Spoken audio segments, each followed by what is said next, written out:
Assalamualaikum warahmatullahi wabarakatuh. Saya Khalil Asfar dari kelas 6 UKM, Sekolah Kebahasaan Jawi, Sekolah Berprestasi Tinggi di Pulau Pinang.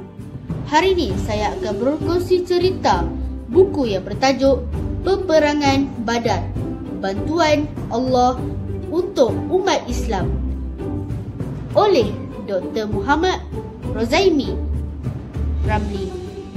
Mengupas secara mendalam Perang Badar, peristiwa penting dalam sejarah Islam.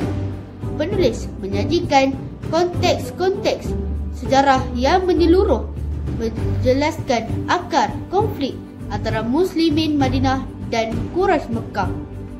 Buku ini mempunyai 216 halaman yang bercetak. Kisah peperangan dihidupkan dengan narasi yang menarik, menonjolkan semangat juang para sahabat Nabi Muhammad SAW yang menghadapi musuh dengan jumlah dan persenjataan yang jauh lebih unggul. Fokus utama buku ini adalah keyakinan umat Islam terhadap bantuan ilahi yang menjadi faktor penentu kemenangan di Badar.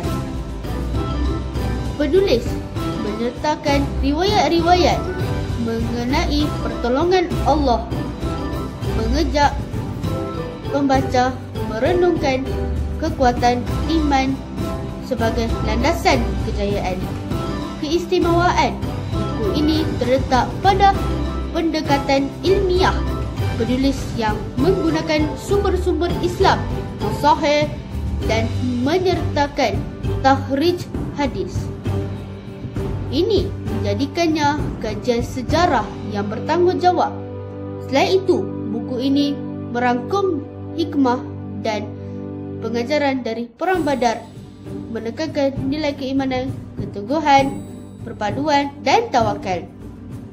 Ditulis dalam bahasa Melayu yang mudah difahami, buku ini bukan sekadar catatan sejarah tetapi juga memberikan pemahaman mendalam tentang nilai-nilai Islam yang amat disyorkan bagi sesiapa yang ingin mempelajari sejarah awal Islam dan mengambil pengajaran harga dari Perang Badar.